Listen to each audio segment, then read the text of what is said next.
सोयम श्रीमान निखिल जगता अंतरात्मावतीर्णो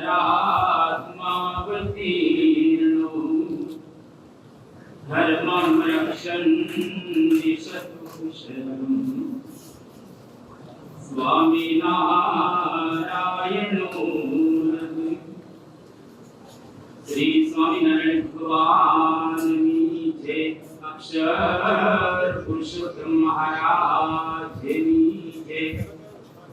गुणातीतानंद स्वामी महाराज की जय। भगत जी महाराज की जय। शास्त्री जी महाराज की जय। योगी जी महाराज की जय। प्रमुख स्वामी महाराज की जय।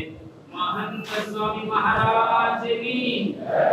सूरत अक्षरधाम महोत्सव की जय।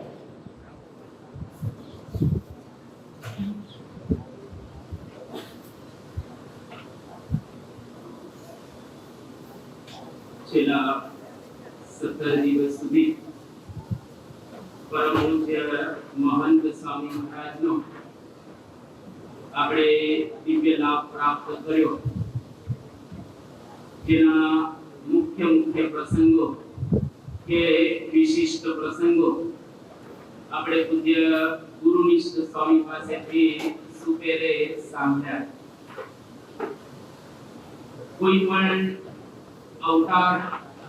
અવતારી મહાપુરુષ કે પછી એવા કોઈ દિવ્ય પુરુષનો આ પૃથ્વી પર જ્યારે અવતરણ થાય છે એ વખતે એમના જીવનમાંથી, એમના કવનમાંથી, એમના વર્તનથી હજારો અને લાખો લોકો લાભાન્વિત થતા હોય છે। પરંતુ એની જ્યારે આપણે સ્મૃતિ કરીએ, એનું સ્મરણ કરીએ, એને આપણે યાદ કરીએ તો એના રૂપ આપણે પણ બની જતા હોઈએ છીએ। શાસ્ત્રોની અંદર ભગવાન અને સંતના ચરિત્રો સાંભળવા, એને યાદ રાખવા અને કઈ રીતે એના જેવું આપણે બની શકીએ ચરિત્રો દ્વારા અને સુંદર વાતો વેદોથી માંડી અને પુરાણો અને કાવ્ય ગ્રંથોની અંદર પણ કહેલી છે। એટલે આજે થોડીક આપણે ઝલક પ્રાપ્ત કરીએ કે ખરેખર સ્મૃતિ અથવા તો સ્મરણ કે લીલા ચરિત્રો એને સાંભળવાથી આપણા જીવનની અંદર શું લાભ થાય, આપણે એનું ફળ શું મળે, આપણી અંદર શું ફેરફારો નોંધાય, એ વાત આપણે 10 રીતે જોવાના છીએ। 10 પ્રકારે શાસ્ત્રોની અંદર આ વાત સૂત્ર કરવામાં આવેલી છે। એનું ફળ શું? તો પહેલું ફળ, કોઈ પણ ભગવાન કે સંતના આપણે ચરિત્રોનું ગાન પાન કરીએ તો એના દ્વારા હજારો લાખો જન્મોથી જે આપણી અંદર પાપો થયા છે, જે આપણો આત્મા આપણા અંતઃકરણની અંદર પાપના સંસ્કારો પડી ગયા છે, એ જ્યાં સુધી ટળે નહીં, પડે નહીં, ત્યાં સુધી આપણે કોઈ દિવસ આધ્યાત્મિક માર્ગની અંદર આગળ નથી વધી શકતા। અને જેવું સત્પુરુષને ભગવાનનું સુખ છે એવો સુખનો અહેસાસ કે અનુભવ આપણે મેળવી શકતા નથી। એટલે દર્શન કરીએ છીએ, વાતો સાંભળીએ છીએ તો એના જેવા કેમ બની શકતા નથી? એનું પાપ બળવા જોઈએ અને પાપ બળવાની પ્રક્રિયા આ રહેલી છે. શાસ્ત્રોની અંદર સુંદર શ્લોક છે કે હરિ હરતિ પાપાન દુષ્ટ ચિત્તે રવિ સ્મૃતઃ અનિચ્છયાપि સંસ્પૃષ્ટો દહત્યેવ હિ પાવકઃ. એટલે કે સ્મૃતઃ ભગવાન કે સંતના ચરિત્રોને આપણે યાદ કરીએ અને એનું સ્મરણ કરીએ તો સંસ્પૃષ્ટઃ એટલે કે જેમ અગ્નિ હોય કે અગ્નિની અંદર તમે અનિચ્છાએ હાથ નાખો એટલે ભૂલથી આપણો હાથ પડી જાય તો પણ અગ્નિ બાળે જ. એવી રીતે આપણે ભગવાનના ચરિત્રોને યાદ રાખીએ, સંતના ચરિત્રોને યાદ રાખીએ. ભગવાનજીમાં રહ્યા છે, ભગવાનનું સ્વરૂપ છે સંતતે સ્વયં હરિ. તો એના દ્વારા આપણા પાપો ધીરે ધીરે ધીરે પડતા થાય. એક સમય એવો આવે પાપ માત્ર ટળી જાય. મહારાજે પ્રથમનો ત્રીજું વચનામૃત લીલા ચરિત્રો સંભાળી રાખવાનું એમાં સરસ એક વાત કરી કે કોઈ પાપી હોય, શબ્દ વાપરે છે મહારાજ, કોઈ પાપી હોય અને આ સમય ઉત્સવ ભગવાનના લીલા ચરિત્રો એ સંભાળી રાખે તો અંતે એની સદગતિ થાય અને ધામની પ્રાપ્તિ થાય. જો પાપી માણસો કોઈ એ આ બધું સંભાળે તોય એને આ ધામની પ્રાપ્તિ થાય. એનું કારણ એના પાપ ધીરે ધીરે ધીરે ટળે અને એક સમય એવો આવે એ ચરિત્રો નું પાન કે ગાન કરતા કરતા બધા જ પાપ બળી જાય અને ભગવાનના ધામની એને પ્રાપ્તિ થાય. એટલે આપણે કહીએ છીએ કે ભગવાન અને સંતના ચરિત્રોને યાદ રાખવા, પહેલું પાપ બાળવા માટે આ પહેલી વાત બતાવવામાં આવી. બીજી વાત, આપણા જીવનની અંદર કોઈ પણ માણસના જીવનમાં ક્યારેય એને વિપત્તિ ન આવી હોય એવું ન બને. એને દુઃખ આવે, એને વિપત્તિ આવે, એને આપત્તિ આવે, એને સંકટ આવે, ઘણા એવા પ્રસંગો હોય જેમાં આપણે શું કરવું એ આપણે કઈ નક્કી ન કરી શકીએ. એ વખતે એક મગજમાં જો આપણે યાદ રાખ્યું હોય કે ભગવાન અને સંતના ચરિત્રોને આપણે યાદ કરવા, અને એ વખતે બહુ અઘરું હોય છે. કોઈ પણ માણસ આપત્તિમાં જ્યારે ફસાય એ વખતે એને ચરિત્રો યાદ આવવા બહુ જ અઘરા રહેલા છે. પણ જો એને જાણી રાખ્યું હોય કે ગંભીર જેટલા દુઃખો ત્રણ પ્રકારના છે. એક તો શરીરના દુઃખો જે આપણે નક્કી નથી કરી શકતા કે શરીરમાં ક્યારે ડાયાબિટીસ આવી જાય, ક્યારે હાર્ટ એટેક આવે, ક્યારે કિડનીની બીમારી થાય, ક્યારે કેન્સર થઈ જાય, કોઈ નક્કી નથી. અચાનક માણસના જીવનની અંદર આ શરીરના દુઃખો આવી જાય. અચાનક પરિવારની અંદર પણ દુઃખો આવે છે. આપણે કોઈ નક્કી ન કરેલું હોય અને દીકરી ભાગી જાય, અથવા તો આપણા ધંધાની અંદર નુકસાન થાય, આ પારિવારિક દુઃખો છે. અને બીજા કુદરતી દુઃખ જેમાં આપણે કોઈ નક્કી કરી નથી શકતા, ત્રણમાંથી એકમાં. તો આવા દુઃખો આવે, કોઈ વખત આપત્તિ આવી જાય, ઘણી વખત એવા સંકટો આવી જાય જે આપણે ધાર્યા જ ન હોય. આ એની અંદર શું કરવું, આપણે સૂનમૂન થઈ જતા હોઈએ છીએ.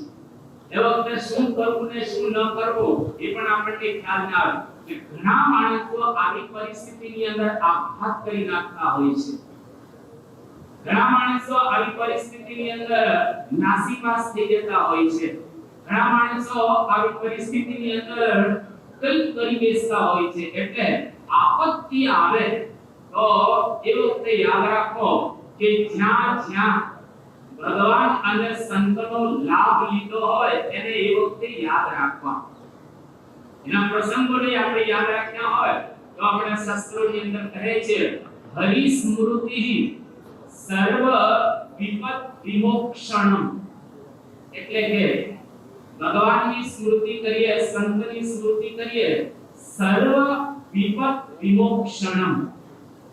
તમામ પ્રકારની આપત્તિઓથી ભગવાન આપણને છોડાવે. અને હજારો એવા પ્રસંગ છે, આપણે અત્યારે એને સ્પર્શ કરતા નથી. તમે જો ગજેન્દ્ર હતો, ભાગવત પ્રસિદ્ધ પ્રસંગ રહેલો છે. હવે એને ખ્યાલ આવી ગયો કે મરવા સિવાય કંઈ નથી હવે. કારણ કે પાણીની અંદર જળચર પ્રાણીનું વધારે બળ હોય અને પૃથ્વી પર સ્થળચર પ્રાણીનું વધારે બળ હોય. આથી સ્થળચર છે અને મગર જળચર છે. અને જ્યારે એનો પગ પકડ્યો તો પ્રસિદ્ધ છે, એ વખતે અથાગ પ્રકારના બળ એની પાસે છૂટી ગયા. હવે એ વખતે શું કરો? જબ લગ ગજ બલ અપનો બરત્યો નેક સරු નહીં આમ.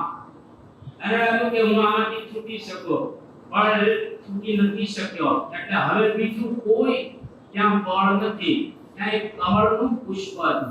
હવે ઉપર ભગવાનને યાદ કરે છે અને ભગવાન તરત આવ્યા. જો આપત્તિ હતી તરત ગરુડ કદીને પાળા પધાર્યા ગજ સારુક મહારાજ. એ ગરુડનો ત્યાગ કરી દીધો, કારણ કે સરોવરની આજુબાજુ કીચડ હોય, કાદવ હોય અને ગરુડ તો ત્યાં ચાલતું હોય. ભગવાનને ખ્યાલ છે કે નાક કાન ખૂબ ન લગે, નાક અને કાન ડૂબી જાય એટલે પછી માણસ કે કોઈ પણ પશુ પંખી તરત મરી જાય, શ્વાસ ન લઈ શકે. એટલે ભગવાને ગરુડને છોડી દીધો અને કૂદકો સીધો માર્યો એને બચાવવા માટે, અને હાથીને બચાવ્યો. જો યાદ કર્યા તો એટલે એ વખતે ભગવાનની સ્મૃતિ થવી બહુ જ અઘરી રહેલી છે. પણ જો ટેવ પાડેલી હોય તો વાંધો ના. દ્રૌપદીને બધા જ બળ છૂટી ગયા અને છેલ્લે ભગવાનને યાદ કર્યા, આવી ગયા.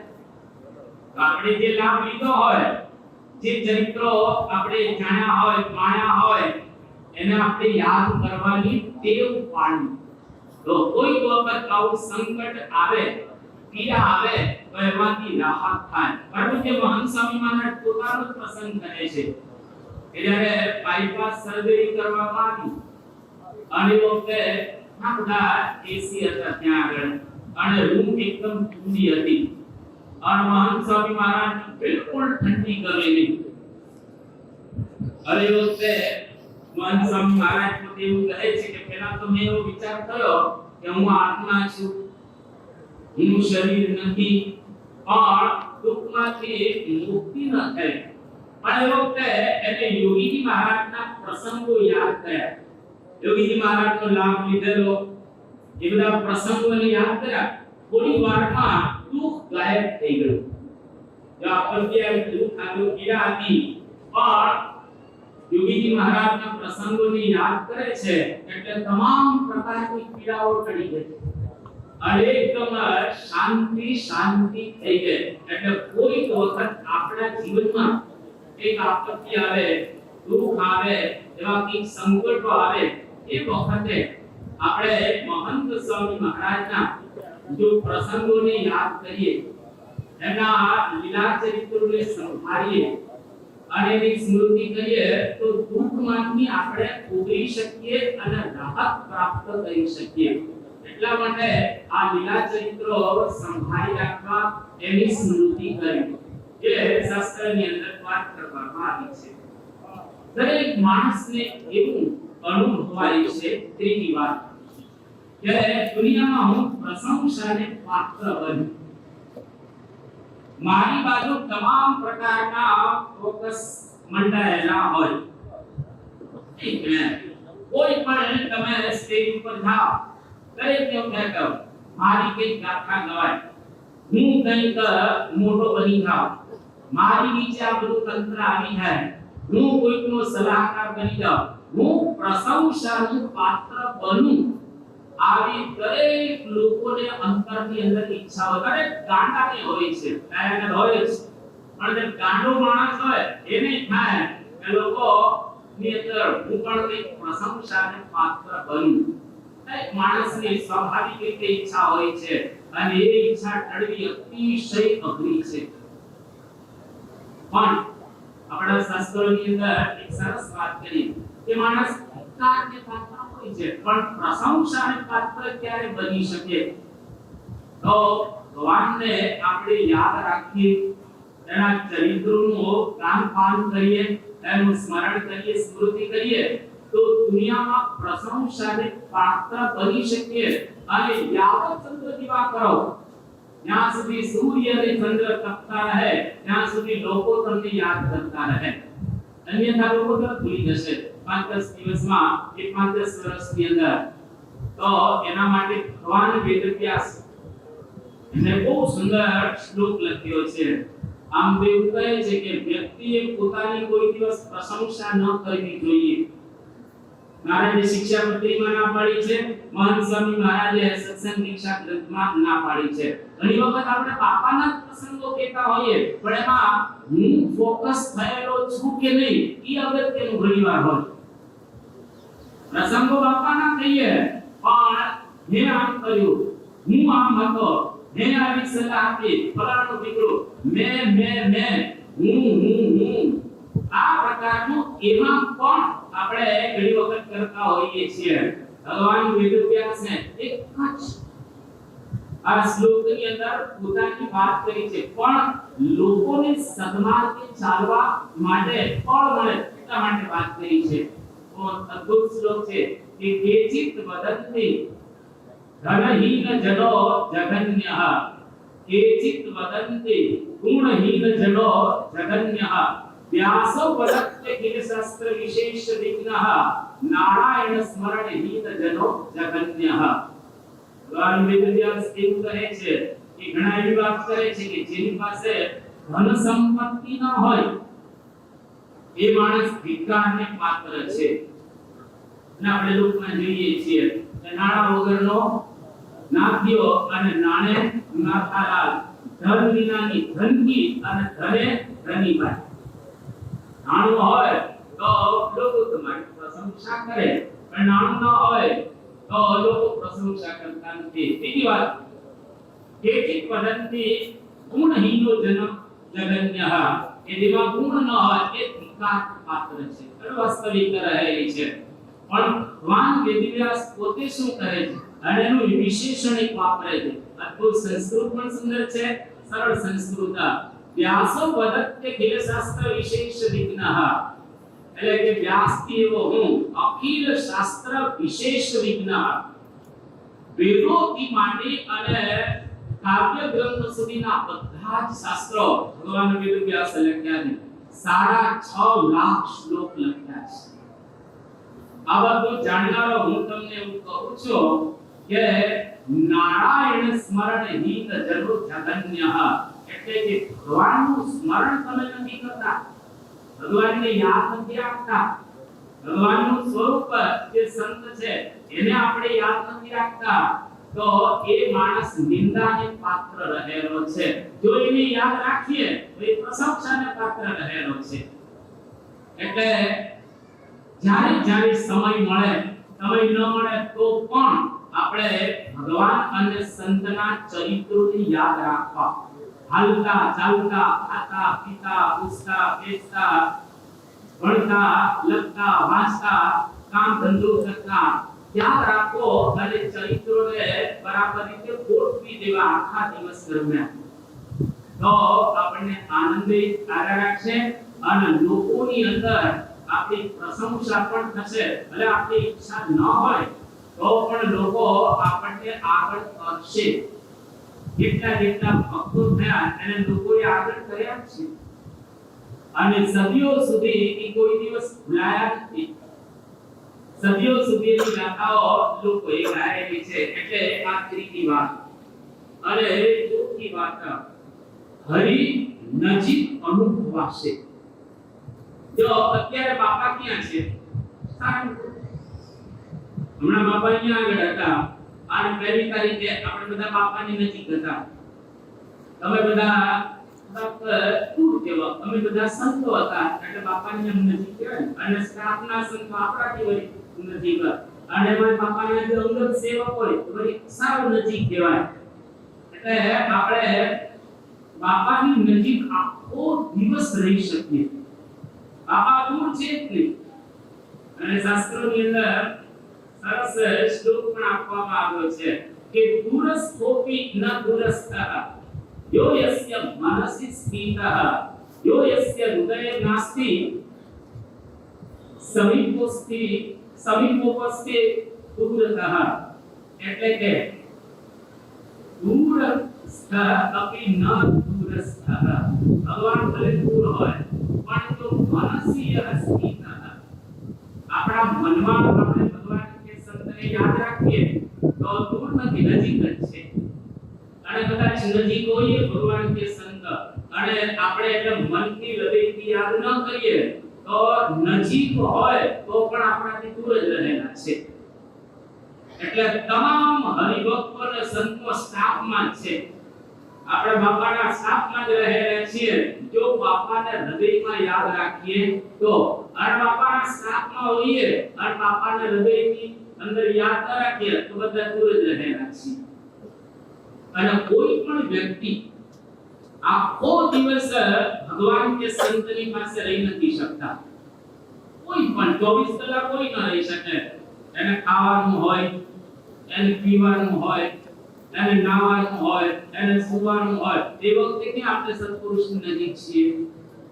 એટલે દૂરસ્થ અપી ન દૂરસ્થ, એટલે આપણે દૂર હોઈએ પણ જો મનથી એની સ્મૃતિ રાખીએ, મનથી આપણે જોડાયેલા હોઈએ તો આપણે એની નજીક જ છીએ, અને બાજુમાં જ રહેલા છીએ. એટલે આખો દિવસ ભગવાનને એ સંતને હૃદયમાં યાદ રાખવા અને એનું સ્મરણ કર્યા રાખવું. હરિચરિત્ર ચિંતામણીની અંદર એક ખૂબ સુંદર પ્રસંગ આવે છે કે એક બાઈ હતા વડોદરાની અંદર, અને ગામની અંદર સંતો આવેલા. હવે એ ભગવાન સ્વામિનારાયણના ચરિત્રો કહેતા હતા અને એ બાઈના પૂરો આનંદ કર્યો. પછી સંતો કીર્તન ગાતા હતા, વે સર્વગણ હરિવરનું સાચું. હવે બાઈ તો કોઈ સ્વામિનારાયણ ભગવાનના આશ્રિત ન હતા, પણ આ સંતોની વાતથી એને આનંદ થયો અને એને ગમ્યું આ બધું. એમાં આ પંક્તિ એને ગમી ગઈ, રે સર્વગણ હરિવરનું સાચું. તો આખો દિવસ રે સર્વગણ હરિવરનું સાચું આ કીર્તન ગાયા રાખે અને બહુ મજા આવવા લાગી. અને સંતોની યાદ કરે, ભગવાનના જે કઈ ચરિત્રો સાંભળ્યા હતા એ યાદ કર્યા રાખ્યા. અને જ્યારે એનો અંતકાળ આવ્યો એ વખતે શ્રીજી મહારાજને તેડવા આવ્યા. મહારાજ કહે છે કે તમે કોણ? તો કે હું હરિવર છું. કે તમે કેમ આવ્યા? કે તને તેડવા આવ્યો છું. કે એ તો તમારી કંઈ નથી, તો તમારી ભક્ત નથી. કે હું આખો દિવસ જે હરિવરને યાદ કરતી ને એ હરિવર હું છું, એ હરિવર હું રહેલો છું. એ આ ભાઈ કે મને પંક્તિ કવિ કહી હતી એટલે હું આખો દિવસ એને ગણગણાવતી હતી, યાદ કરતી હતી. ભગવાને ખૂબ સરસ વાત કરી શ્રીજી મહારાજ કે તને પંક્તિ ગમી ગઈ હતી અને કોઈને યાદ કરતી હતી. જે મારા કીર્તનો પ્રેમથી ગાય એ મારો સ્વભાવ છે, એને હું લેવા પણ આવું છું. અને મહારાજ ખરેખર એના ધામમાં લઈ ગયા. જો આખો દિવસ ભલે ને કંઠીઓથી બાંધી પણ મહારાજના સંતો દ્વારા એ ચરિત્રોનું ગાનપાન કરતી હતી તો ભગવાન એને લેવા માટે આવ્યા. જો ભગવાન આપણને નજીક અનુભવાશે, સ્મરણથી ભગવાન હાથ વગા કહી શકાય, નજીક જ છે, એકદમ આપણી નજીક જ છે. કોઈ દિવસ એવો અનુભવ નહીં થાય કે ભગવાન મારાથી દૂર છે. ગીતાનો બહુ અદ્ભુત એક વાક્ય છે, અનન્યા સ્થિતયંતો મામ યે જનાઃ પરિવાસતે તેષાં નિત્યાભિયુક્તાનાં યોગક્ષેમં વહામ્યહમ. આ શ્લોક પછી આગળ શ્લોક સરસ બતાવવામાં આવે છે કે અનન્ય ચેતાઃ સતતમ યો મામ સ્મરતિ નિત્યશઃ. એ શબ્દ સુંદર છે, નિત્યશઃ એટલે કે દરરોજ ભગવાનનું સ્મરણ કરવું. ઘણી વખત પાપા જાય છે તો થોડા દિવસ આપણે આમ ધામધૂમથી યાદ કરતા હોઈએ છીએ, પણ પછી ધીરે ધીરે ધીરે ધીરે ધીરે ધીરે ધીરે ધીરે એ સ્મૃતિ ઘટતી જાય. અને એક સમય એવો આવે આખો કહે એનું કરવું કેમ બીજા વર્ષે પાછું એમ નહીં. પછી રાગે ઘર બાપા ક્યારે આવવાના? બાપા અહીંયા આગળ છે, બાપા ગયા જ નથી. કારણ કે અક્ષર બ્રહ્મ તો 4 સ્વરૂપે હોય છે, એમાં સર્વત્ર એ રહેલા છે. એટલે આપણે અનન્ય ચિત્તે કરીએ. જો આખો દિવસ યાદ આવ્યા રાખે 1956 ની સાલમાં યોગીજી મહારાજ ઉત્તર ભારતની યાત્રાએ ગયેલા, આ સંઘ સાથે ગયેલા. અને ઋષિકેશ ની અંદર યોગી બાપા હતા. અને એમાં યોગી બાપા ઋષિકેશ થી હવે હરિદ્વાર આવતા અને નાવમાં બેસીને આવતા હતા.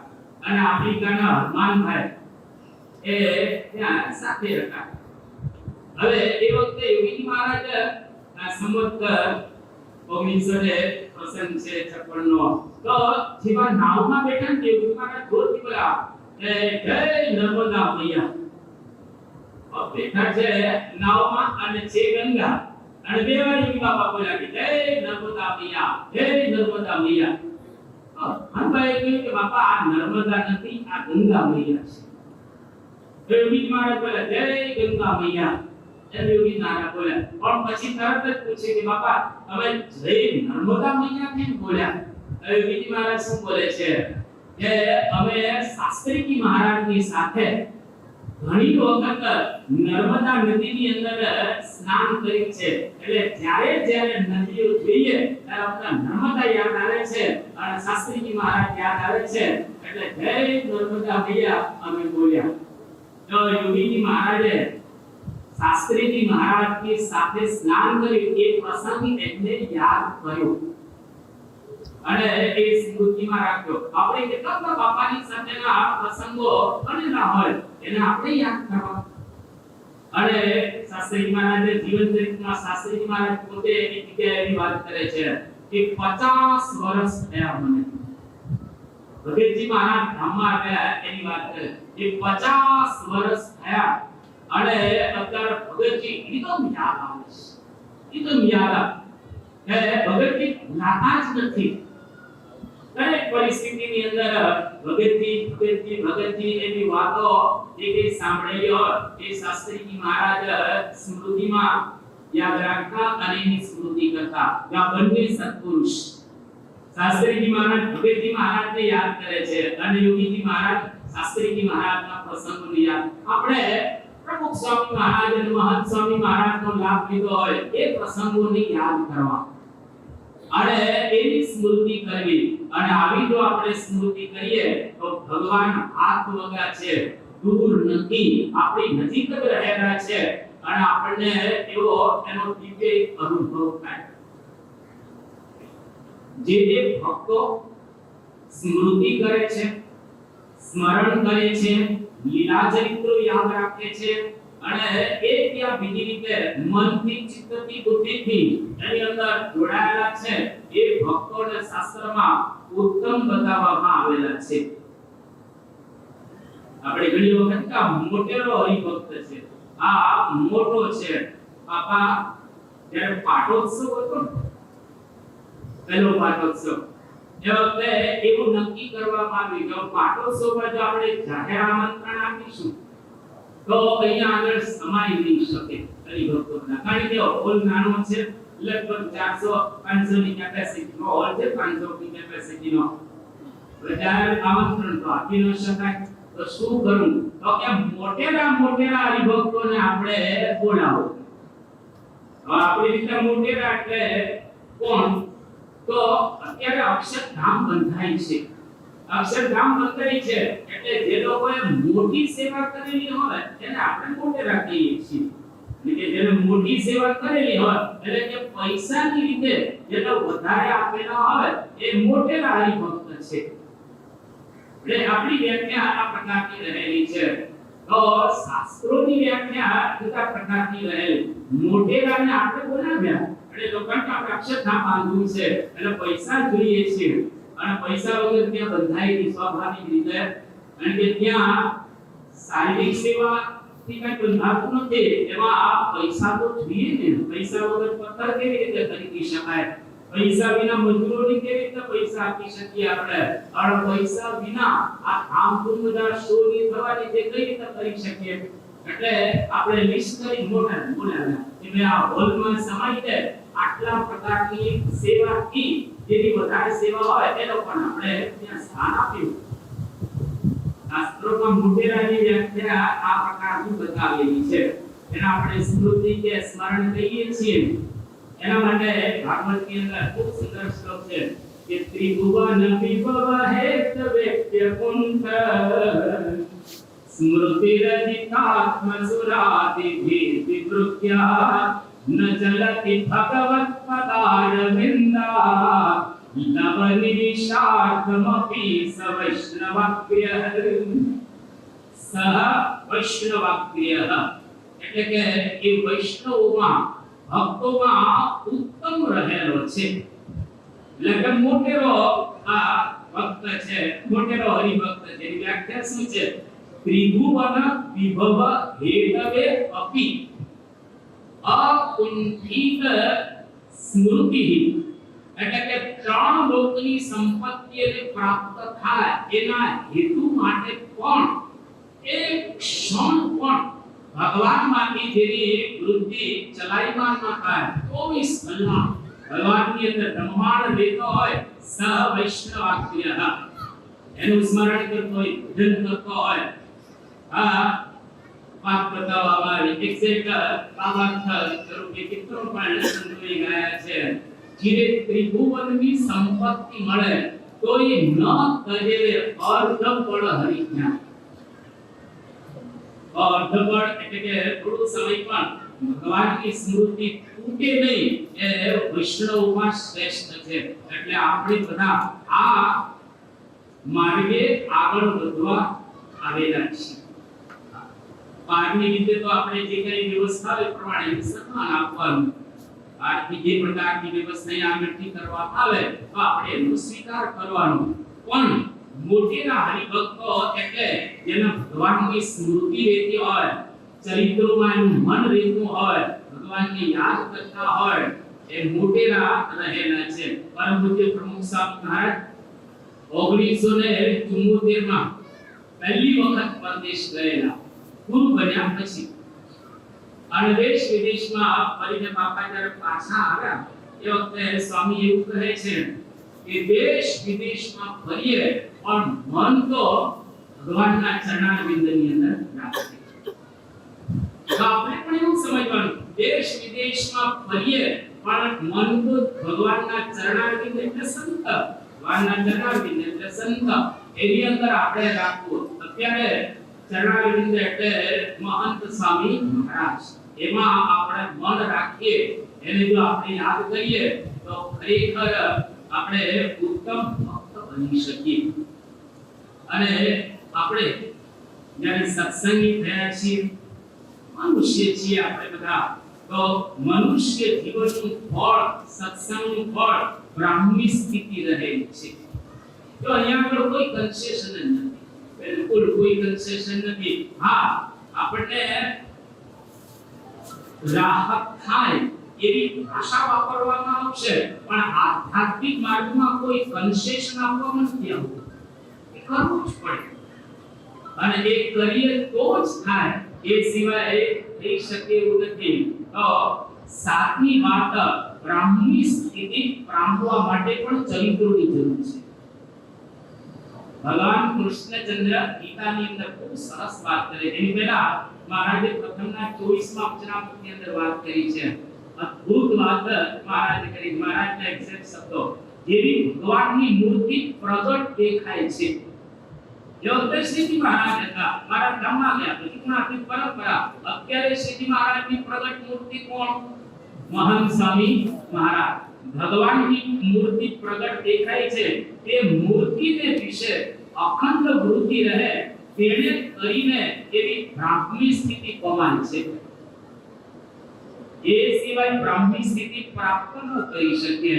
એટલે કે આપણી વૃત્તિ મહંત સ્વામી મહારાજના સ્વરૂપની અંદર બરાબર સંલગ્ન રહે આખો દિવસ, અને એની અંદર ભગવાન સ્વામિનારાયણ રહેલા છે, એમાં સંલગ્ન રહે તો બ્રાહ્મી સ્થિતિ પ્રાપ્ત કરી શકાય. એટલે કૃષ્ણ ભગવાન લગભગ એક જગ્યાએ નહીં પણ ઓછામાં ઓછા 25 થી 30 વખત અર્જુનને શું કહે, મન મના ભગવત ભક્ત પત્યાતિ મામ નમસ્કુરુ, તો મારા તરફ મન વાળો થા. અને જો આવી રીતે તું કરીશ તો એસા બ્રાહ્મી સ્થિતિ પાર્થ નૈનમ પ્રાપ્ય વિમુહ્યતિ, તો તને એ બ્રાહ્મી સ્થિતિ પ્રાપ્ત થશે. અને ખરેખર અર્જુનને થઈ. અને અર્જુન બોલ્યો પણ ખરો, એ જ્યારે પૂરા થાય છે 18 અધ્યાય, ત્યારે અર્જુન શું બોલે છે કે ભગવાન સ્થિતોસ્મિ ગત સંદેહઃ, હું સ્થિર થઈ ગયો છું. ગત સંદેહ, મારો સંદેહ દૂર થઈ ગયો છે. હવે આપણે કહી શકીએ સ્થિતોસ્મિ. હવે બેઠા છીએ સભા મંડપમાં, ત્યારે અહીં બેઠા છીએ, પણ કોઈ પણ પ્રકારના સંશયો ન રહે, એકદમ શુદ્ધ અને પવિત્ર ભાવના આવી જાય. અને મહાન સ્વામી મહારાજ ભગવાનનું સ્વરૂપ છે, એમાં કોઈ શંકા કે કુશંકા ન રહે, એવી આપણી સ્થિતિ છે. તો અર્જુન બોલ્યો કે ગત સંદેહ કરીશ્ય વચનમ તવ, તમે જેમ કહેશો એમ કરીશ. ગીતા પૂરી, આ ગીતા પૂરી થઈ જાય છે. એટલે આપણે પણ બ્રાહ્મી સ્થિતિ પ્રાપ્ત કરવી હોય તો સત્પુરુષના ચરિત્રોને યાદ રાખવા. 8મી વાત, જીવનનો મોટામાં મોટો લાભ છે. જો તમારા ઘરે અચાનક એક શેરના ભાવ વધી જાય, લાભ તમે શેરમાં પૈસા રોક્યા હોય, ત્યારે 100 રૂપિયાનો શેર હોય અને તમે આમ પૈસા રોક્યા હોય થોડા, અને રાતોરાત 500 રૂપિયાનો થઈ જાય, તો એટલા ખુશ થઈને મોટો લાભ થઈ ગયો. કોઈ વખત અણધારી એવી આપણને પ્રાપ્તિ થઈ જાય તો આપણે કેટલા ખુશ થતા હોઈએ છીએ, તો લાભ મળી ગયો અને આનંદ થઈ ગયો. ઘણી વખત ઘણા હઠાતા આવતા હોય છે. કોઈ છોકરાને પરદેશ જવું હોય, અમેરિકા, ઇંગ્લેન્ડ કે પછી ઓસ્ટ્રેલિયા, અને વિઝા મળતા નો અચાનક વિઝા મળી જાય તો કેટલો ખુશ, લાભ મળી ગયો, હવે મજા આવશે. તો લાભ એને આપણે માનતા હોઈએ છીએ. તમામ શાસ્ત્રો ભગવાન વેદવ્યાસ એકાવાન સાંખ્ય યોગાભ્યામ સ્વધર્મ પરિનિષ્ઠયા જન્મ લાભ પરઃ પુંસામ અંતે નારાયણ સ્મૃતિ. આ જન્મનો મોટામાં મોટો લાભ કયો છે? અંતે નારાયણ સ્મૃતિ. ભગવાનનું સ્મરણ કરીએ, યાદ રાખીએ, એની સ્મૃતિ કરીએ. આ મોટામાં પછી સાંખ્ય શાસ્ત્રથી, યોગ શાસ્ત્રથી, અથવા તો આ સ્વધર્મનું પાલન કરીને કે કોઈ પણ રીતે આપણે ભગવાનની અંદર સ્મૃતિ રાખીએ, એ જન્મનો લાભ છે. અંતે નારાયણ સ્મૃતિ. અંતકાળ આવશે ત્યારે બહુ અઘરું પડશે, અને જે સ્મૃતિ સાથે શરીર છોડશે, મહારાજે પણ કહ્યું છે, શાસ્ત્રમાં પણ કહેલું છે, અંતકાલે ચ મામેવ સ્મરણ મુક્ત્વા કલેવરમ યહ પ્રયાતિ સમદ્ભાવ વ્યાતિ નાસ્ત્યત્ર સંશયઃ. એટલે કે અંતકાળે કોઈ આવા ભાવથી દેહ છોડે, ભગવાનને પ્રાપ્ત કરે. એટલે આપણા જીવનની અંદર મોટામાં મોટો કોઈ જો લાભ, ફાયદો અથવા તો કંઈક બેનિફિટ આપણે કહીએ, એ શું છે? તો કે ભગવાનની સ્મૃતિ રહે આખો દિવસ, એ મોટા મોટો ફાયદો છે. બધા રહસ્યો સ્મૃતિ દ્વારા ખુલી જશે. કેટલા આધ્યાત્મિક રહસ્યો છે, તમામ રહસ્યો ખુલી જશે. અહીંયા આગળ આ પૃથ્વીના રહસ્યો ખુલ્યા નથી, એની ઉપરના લોકના કોઈ રહસ્યો એને આપણે કરી શકીએ એવું નથી. પણ જો સ્મૃતિ રાખીશું તો તમામ રહસ્ય ખુલી જશે. પહેલું જ વચનામૃત, પ્રથમનું પહેલું વચનામૃત. મહારાજ કેટલી સરસ વાત કરે કે જે મનુષ્યના મનની વૃત્તિ ભગવાનના સ્વરૂપમાં અખંડ રહેશે, તો ભગવાનની મૂર્તિ કેવી છે? ચિંતામણી ખુલ્લી છે. કે જીવ, ઈશ્વર, માયા, બ્રહ્મ એના સ્વરૂપને જો જોવાને ઈચ્છે તો દેખાશે. અને બોલો વૈકુંઠ સાકેલા બધા ધામ દેખાશે. એટલે ઉપરના બધા રહસ્યો ખુલી જશે. ભગવાનમાં વૃત્તિ રાખીશો તો તમામ પ્રકારના આધ્યાત્મિક રહસ્યો ખુલી જશે. અત્યારે દુનિયાને ખુલ્યા નથી, જગતને ખુલ્યા નથી, આ તો ઉપરના તમામ રહસ્યો પણ સ્મૃતિ દ્વારા, સ્મરણ દ્વારા, ભગવાનની યાદ દ્વારા એ ખુલી જશે. અને ઘણા બધાના ખુલી ગયા છે. અત્યારે આપણે એની વાતો કરતા નથી. ઘણા એવા સંતો હતા, ઘણા એવા હરિભક્તો હતા, અહીં બેઠા બેઠા ઉપર જતા તન પાછા આવતા, પર દિન પાછા આવજે લો. એવા કેટલાય સંતો પણ હતા મહારાજના વખતમાં, અને કેટલાય હરિભક્તો હતા જો રહસ્યો ખુલી ગયા, કારણ કે ભગવાનની સાથે જોડાઈ ગયા, ભગવાનને જે એક થઈ ગયા, એટલે એ બધું ખુલી જશે. તો સ્મૃતિ ધીરે ધીરે કરવાનો પ્રારંભ કરીએ. અને છેલ્લી વાત 10મી, ભવસાગર પાર સ્મૃતિ દ્વારા કે સ્મરણ દ્વારા કે ચરિત્રો દ્વારા આપણે કરી શકીશું. કારણ કે ભવસાગરને પાર કરવો બહુ જ અઘરું છે. આ નોર્મલ સાગરને કરીને આપણે જઈ શકતા નથી. સામા કિનારે જવું હોય તો આ તો ભવસાગર છે, મોટા મોટા ડૂબી ગયા છે એની અંદર. એટલે થોડી અંતરદ્રષ્ટિ કરવી, થોડો વિચાર કરો, ખાલી સાંભળી દોડાદોડ કરી અને થોડુંક લાભ લઈ અને જતું રહેવું એવું નહીં, પરંતુ થોડુંક સમજવું જરા વ્યવસ્થિત રીતે. કારણ કે આપણા માટે અવસર આવી ગયો છે. લોકો ભગવાન શોધે છે કે આકાશમાં રહેલા ભગવાન, કોઈ બીજી જગ્યાએ રહેલા ભગવાન. જ્યારે ગુણાતીતાનંદ સ્વામીના શબ્દોમાં કહીએ તો આજે ભગવાન શોધતા શોધતા આપણા ઘરની અંદર આવ્યા છે. આપણા કેટલા મોટા ભાગ્ય કહેવાય. ભગવાનની હયાતીમાં આપણે છીએ. જે ગઢડાની અંદર લાભ લેતા હતા પરમહંસો અને હરિભક્તો, એના એ મહારાજ આજે મહંત સ્વામી મહારાજ પર આપણે મળ્યા છે. આપણે ભગવાનની હાજરીમાં જ રહેલા છીએ. એટલે એના સંગે ભવસાગર કરી શકાય. જો ચરિત્રનું ગાન કે પાન કરીએ તો સુખદેવજી જેવા અવધૂત હતા. અને ભાગવતની અંદર એવું લખે છે કે પરિનિષ્ઠિતોપી નૈર્ગુણ્ય ઉત્તમ શ્લોક લીલા લોહિત ચેતા રાજર્ષે આખ્યાનમ યદતીતવાન. એ તો ભગવાનમાં પરિનિષ્ઠિત હતા, તો પણ પોતાના પિતાશ્રી થકી એ ભાગવત ભણ્યા એટલે ભગવાન કૃષ્ણના ચરિત્રોનું એને ગાન પાન કર્યું. ભગવાનના ચરિત્રોની અંદર એને આકર્ષણ થયું. એટલે કે ચરિત્રો સાંભળવા લાલાયિત થયા. આપણે કદાચ એની નિર્ગુણ સ્થિતિને પ્રાપ્ત થયેલા હોઈએ તો પણ ભગવાનના ચરિત્રોની અંદર એક દિવ્ય પ્રકારનો આનંદ રહેલો છે. એ આનંદ લૂંટવા માટે આપણી પાસે આવો એક અદ્ભુત સમય આવ્યો છે.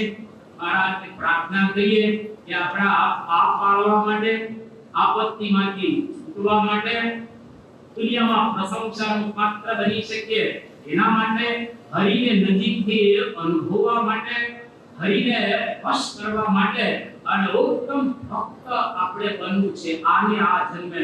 અને આને આ જન્મે બ્રાહ્મણી સ્થિતિ પ્રાપ્ત કરવી છે. બીજો જન્મ હવે લેવો નથી. જીવનનો આ એક મોટો આપણા માટે લાભ મળ્યો છે. અને બધા રહસ્યો ખોલી અને અંતે આ ભવસાગરમાંથી જ્યારે વિદાય લઈએ તો વિષ્ણુ પરમ પદમ, એટલે કે એ સામે ભગવાનનું ધામ રહેલું છે, ત્યાં પહોંચી શકીએ એવી આપણને બળબુદ્ધિની શક્તિ મળે. તો પ્રેમાનંદ સ્વામીએ ગાયું, બીજા દિવસે એને આ મહારાજની મૂર્તિનું વર્ણન કર્યું. એનો મતલબ એવો થયો કે દરરોજ પ્રેમાનંદ સ્વામી આ ગાતા હતા, એને યાદ કરતા હતા. તો આપણે પણ પ્રેમાનંદ સ્વામીની જેમ ગાતા ગાતા ચરિત્રોનું પાન ગાન કરતા આને આ જન્મે જ્યારે છેલ્લું આપણે અહીંયા આગળથી છેલ્લું દચકું કહીએ કે છેલ્લા દચકે આપણે એકદમ શાંત ચિત્તે ભગવાનની અંદર પહોંચી શકીએ અને ધામની અંદર આપણે ત્યાં આગળ વાસ કરી શકીએ. એવી બળ બુદ્ધિ ને શક્તિ ચરિત્રો દ્વારા પ્રાપ્ત કરી શકીએ. પ્રાર્થના શ્રી સ્વામિનારાયણ ભગવાનની